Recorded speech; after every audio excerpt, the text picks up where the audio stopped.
चलिए एक बार फिर से आप सभी का बहुत स्वागत है और शुरुआत करेंगे। सबसे पहले बड़ी खबर आपको बता दें, महाकुंभ में सभी अखाड़े आज ही अमृत स्नान करेंगे, लेकिन ये स्नान सांकेतिक तौर पर होगा। ये बड़ी खबर है इस वक्त की। पहले खबर थी, पूर्व में ये जानकारी मिली थी कि आज होने वाला अमृत स्नान जिसमें अखाड़े शामिल नहीं होंगे, ये स्थगित कर दिया गया है। लेकिन बंसल न्यूज से बातचीत में अखाड़ा परिषद के अध्यक्ष रविंद्र पुरी महाराज जी ने खुद ये बात कही है कि आज सभी 13 अखाड़े स्नान करेंगे और शोभा यात्रा हालांकि नहीं निकाली जाएगी, लेकिन संगम पर क्योंकि हालात सामान्य हो गए हैं और इसीलिए ये फैसला लिया गया है। इन सब के बीच पीएम मोदी और शाह ने सीएम योगी से बातचीत की। मुख्यमंत्री योगी आदित्यनाथ भी वहां पहुंचने वाले श्रद्धालुओं से ये आग्रह कर रहे हैं कि आप जिस घाट पर मौजूद हैं उसी घाट पर स्नान करें, संगम पहुंचने का प्रयास ना करें, क्योंकि संगम पर पहले ही श्रद्धालुओं का जमावड़ा है। बहुत बड़ी संख्या है वहां पर श्रद्धालुओं की। अब ये बड़ी खबर है कि अखाड़ा परिषद के अध्यक्ष रविंद्र पुरी महाराज जी खुद बंसल न्यूज से ये बात कह रहे हैं कि आज अखाड़े स्नान करेंगे।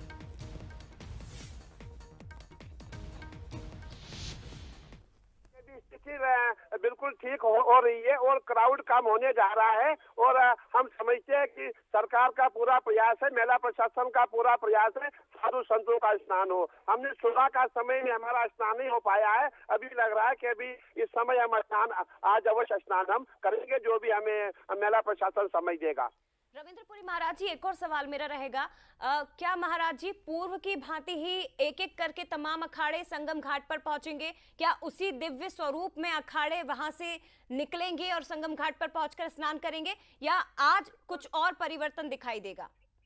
बिल्कुल, अभी ये आप मान के चलिए, जो सुबह का समय था, हमें सुबह के समय ज्यादा क्राउड होने के कारण हमारा स्नान नहीं हो पाया और अभी स्थिति अनुकूल में है और हम चाहते हैं कि अभी हमारा स्नान होने वाला है, ऐसा प्रयास किया जा रहा है। कितना समय रविंद्र पुरी जी इसमें लग सकता है? कितना समय हम माने, कितने बजे तक अखाड़ों के पहुंचने का सिलसिला शुरू होगा? देखिए, हमारा जो है मेला प्रशासन से हमारी वार्ता हो रही है और मैं समझता हूँ बहुत जल्दी, क्योंकि हम 13 अखाड़े हैं और हम भी चाहेंगे बहुत जल्दी हम स्नान करें और ताकि पूरा एक संदेश पूरे विश्व में स्नान को नहीं रोका गया है, जो उसको टाल दिया गया था और अभी स्थिति कंट्रोल में होते हुए ही हम लोग यहाँ से निकलेंगे, रवाना हो जाएंगे।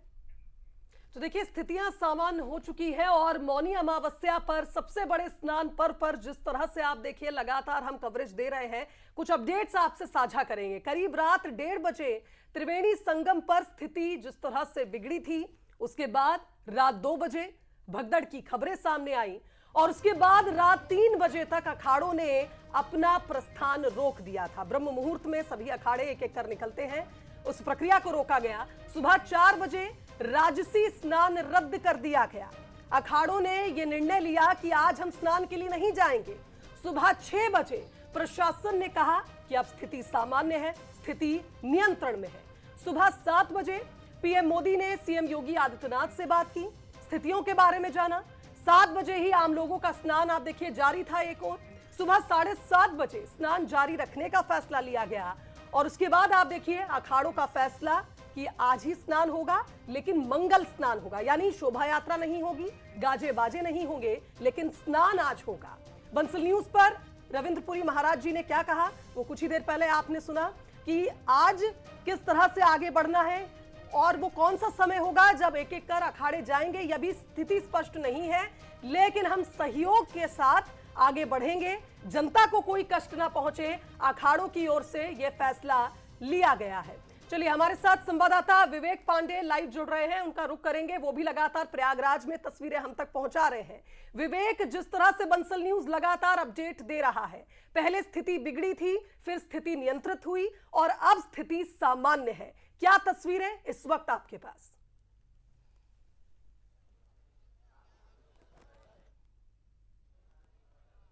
लगता है विवेक तक आवाज नहीं पहुंच पा रही। विवेक, आप सुन पा रहे हैं मुझे?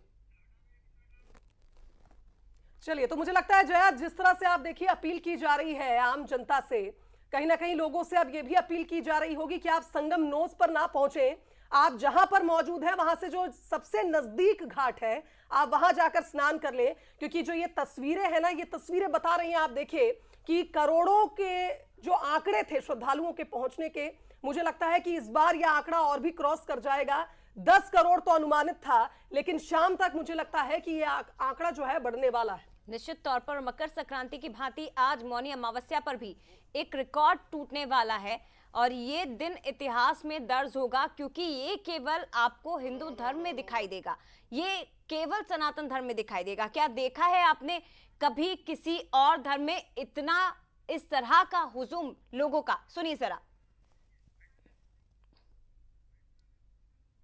बट अच्छे से स्नान हो गया। बाबा जी ने हमें कैसे भी हमें संगम तक पहुंचा ही दिया। सबने बोला कि कहीं पे भी गंगा में स्नान कर लीजिए, लेकिन संगम तक पहुंच ही गए। हर हर महादेव। आप क्या कुछ कहना चाहेंगे, कैसा रहा आपका अनुभव? जी, अनुभव तो बेहतरीन था, पर जो लास्ट निकलने के बाद जो हम वापस आ रहे थे वो टाइम पे जो भगदड़ मची, क्योंकि सामने से भी लोग आ रहे थे, नहा के लोग निकल रहे थे। प्रयागराज में जिस तरीके से मौनी अमावस्या को लेकर आस्था का हुजूम उमड़ा था, वो लगातार जारी है।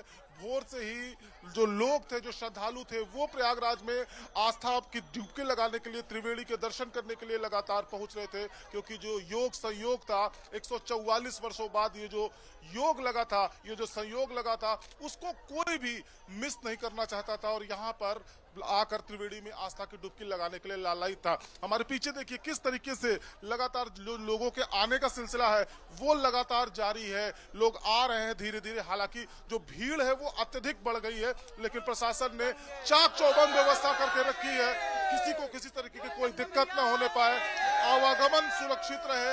हर उस चीज की तैयारी पिछले कई महीनों से प्रशासन कर रहा था और आज ये अमृत स्नान का सबसे बड़ा महापर्व मौनी अमावस्या है, जिस पर श्रद्धालु यहाँ पर पहुंचकर त्रिवेणी में डुबकी लगाना चाहते हैं। हर हर गंगे और जय श्री राम के नारे लगाते हुए आगे बढ़ते चले जा रहे हैं। आस्था का आलम यह है कि लोगों को लगभग 10 से 12 किलोमीटर पैदल चलना पड़ रहा है, लेकिन उसके बावजूद भी न श्रद्धा में कोई कमी है, न आस्था में कोई कमी है। लोग झूमते हुए मस्ती के अंदाज में त्रिवेणी में आस्था की डुबकी लगाने के लिए लालायित हैं। जी, जो पीछे लोग मौजूद है, विवेक जरा बात करिए, क्योंकि बड़ी संख्या में युवा आपके साथ वहां पर खड़ा हुआ है और कई ऐसे हैं जो संगम की ओर जा रहे हैं और कई ऐसे हैं जो संगम से स्नान करके वापस आ रहे हैं। अगर संभव हो तो इनसे बात करिए, आप तक मेरी आवाज पहुंच रही है तो। बिल्कुल, कई लोग हमारे साथ हैं, हम उनसे बात करेंगे। बताइए किस तरीके से स्नान किया आपने? जी किया। कैसी व्यवस्थाएं हैं, किस तरीके का मंजर? बहुत अच्छी व्यवस्था है। कहाँ से, आप कहाँ से आ रहे हैं? कौशाम्बी जिला से। कौशाम्बी जिला से व्यवस्था बहुत बढ़िया है, बहुत भव्य दर्शन है, बहुत अच्छा लग रहा है यहाँ पे। यहाँ रहने का मन, यहाँ जाने का मन ही नहीं कर रहा है। यहाँ से नहीं, हम लोग यहाँ यही रहने का मन कर रहा है हमको। कैसा लग रहा है इस बार का जो महाकुंभ आयोजित किया गया है? बहुत कवायद की, प्रशासन ने तमाम सुविधाएं देने की कोशिश की, कैसा लग रहा है? बहुत अच्छा लग रहा है सर यहाँ पे हमें। जी, महादेव, हर हर महादेव, जय हो, जय जय श्री राम। तो आप ये देख सकती हैं कि जो लोग हैं, जो दूर दूर से आ रहे हैं, दूसरे राज्यों से आ रहे हैं, दूसरे प्रदेशों से आ रहे हैं, यहाँ तक कि दूसरे देशों से भी आ रहे हैं, वो आकर उनका एम सिर्फ इतना है कि इस 144 वर्षों के इस योग में, उस त्रिवेणी में आस्था की डुबकी लगाकर अपने पुण्य कर्म अर्जित करें। जिस तरीके से ये महाकुंभ लगा है, क्योंकि निश्चित तौर पर अब ये मौका शायद उनके जीवन में दोबारा ना आए, इसलिए कोई इससे चूकना नहीं चाहता है। क्या महिला हो, क्या पुरुष हो, क्या बच्चे हो, क्या बूढ़े हो, हर उम्र, हर तबके के लोग हमको इस महाकुंभ में देखने को मिल रहे हैं। निश्चित तौर पर विवेक, और हम सुन पा रहे हैं वहां जो लोग पहुंचे हुए हैं, सुनिए जरा, वो ये कह रहे हैं कि हमारा तो जाने का मन ही नहीं हो रहा है। ऐसा लग रहा है कि यहीं संगम की रेती पर, यहीं संगम के घाट पर हम यहीं रह जाएं, हमें घर नहीं जाना है। लेकिन फिलहाल इन सब के बीच ये तस्वीरें, आस्था का हुजूम, जनसैलाब, 10 करोड़ करीब लोग यहाँ पहुंचे हैं, सामने आई है। हालांकि बार बार हम यही अपील करेंगे कि आप अनुशासन में ही आगे बढ़िएगा। ये वो लोग हैं जो, इनमें से कई तो ऐसे हैं जो शायद अपने कार से नीचे नहीं उतरते होंगे, 4 व्हीलर से नीचे नहीं उतरते होंगे, लेकिन यहां पहुंच रहे हैं 8 से 10 किलोमीटर तक पद यात्रा करके, लेकिन कोई शिकन, कोई परेशानी चेहरे पर इनके नजर नहीं आएगी। ट्रेन में पैर रखने की जगह नहीं है, कैसे पहुंचे हैं, कैसे बैठे हैं, सड़कों पर लंबा जाम लगा हुआ है, गाड़ियां निकल नहीं पा रही हैं, लेकिन उन सब के बीच परेशानियों का सामना करते हुए भी अगर ये यहाँ पर पहुंचे हैं, उसके बावजूद परेशान नहीं है, क्योंकि ये महाकुंभ है। बाबा रामदेव कुछ कह रहे हैं। मौनी अमावस्या का विधि विधान से बहुत ही एकांतिक रूप से स्नान किया है। उन घायलों के जल्दी स्वस्थ होने की कामना के लिए जो तीर्थराज प्रयागराज में थे, और उनके जल्दी स्वस्थ होने के लिए माँ भगवती गंगा से और सारी देवी शक्तियों से प्रार्थना की। और ये जो हमारा सनातन का अमृत जो स्नान है, इसको बहुत ही उत्सव के रूप में ना करके प्रतीकात्मक रूप से इसलिए किया कि हमारा अनुष्ठान भी अखंड रहे, और साथ ही जो इसमें घायल हैं वो जल्दी उपचार लेकर के स्वस्थ हों, इस कामना के साथ, लोक मंगल के साथ, विश्व मंगल के साथ हमने और सभी अखाड़ों के जो श्रद्धेय पूज्य संत हैं, उन महापुरुषों ने, और हमारे आचार्य महामंडलेश्वर पूज्य स्वामी अवधेशानंद जी जो हमारे जोड़ा पीठाधीश्वर ने, हम सब ने एक प्रतीकात्मक रूप से और बहुत ही एकांतिक रूप से इस स्नान को निष्पन्न किया, जिससे कि पूरी सादगी के साथ हम अपने अनुष्ठान को भी संपन्न कर पाएँ, और जिनको भी क्षति हुई है उनकी क्षतिपूर्ति के लिए प्रभु से प्रार्थना करें। आपने सुना, जो हताहत हुए हैं लोग, उनकी के लिए शीघ्र स्वस्थ होने की कामना ईश्वर से उन्होंने की है। और साथ ही ये भी आपको बता दें कि फैसला जो लिया गया है कि सांकेतिक स्नान यानी कि प्रतीकात्मक स्नान ही किया जाएगा। हालांकि वेदों पुराणों में माँ गंगा की महिमा का वर्णन किया गया है और अपार तरीके से किया गया है, लेकिन ये भी कहा जाता है गंगावारी मनोहारी मुरारी चरण च्युतम त्रिपुरारी शिरश्चारी पापहारी पुनातुमा, यानी कि ये वो मंत्र हैं जिनके एक बार अगर आप इनका जाप करेंगे तो ये कहा जाता है, वेदों पुराणों में माँ गंगा की महिमा का वर्णन ही कुछ इसी तरह से किया गया है कि जरूरी नहीं है आप संगम घाट पर पहुंचे, आप अगर इन मंत्रों का भी जाप करेंगे तो आप जहां पर मौजूद हैं वहीं पर माँ गंगा आ जाएंगी। अमृत स्नान का लाभ, वो पुण्य आपको मिलेगा। और इन सब के बीच एक बड़ी खबर